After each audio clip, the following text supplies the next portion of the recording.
Oh my God. What's up, people? Mark Holmes here, and as always, I want to say thank you all for watching, commenting, subscribing, and being part of the Jobu Sports Report.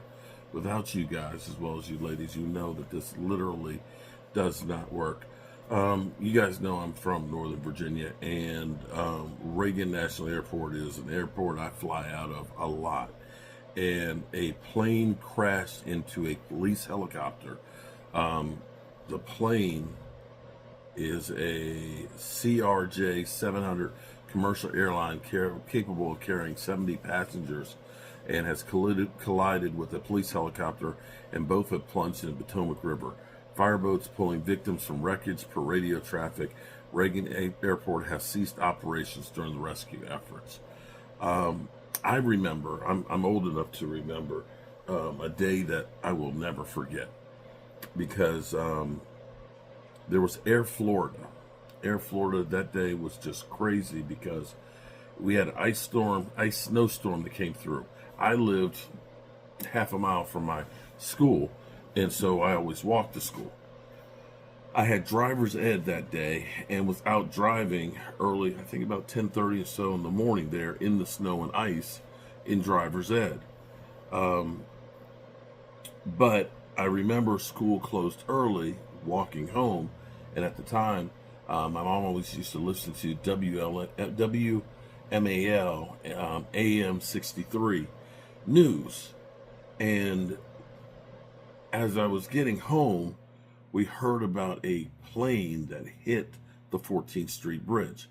Those of you who know Washington, D.C., you know, you got the 14th Street Bridge, which is like on the flight path coming in. The planes follow the river. They got the scatter planes. So sometimes they come in from the south, sometimes they'll come through the north.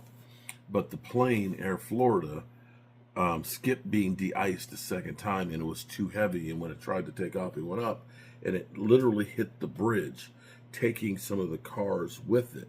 And this is in the middle of winter, and the Potomac River was frozen up.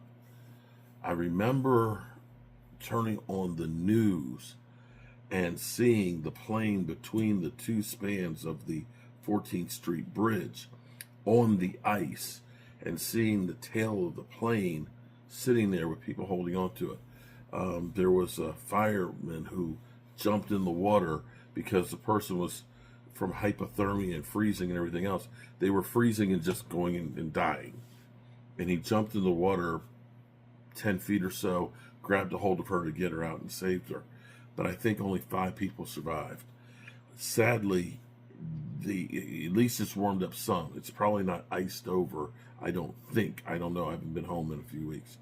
But the water and the temperatures are going to be cold as could be, and they got to get those people out of there as soon as possible if they're okay. So definitely keep prayers for everybody involved.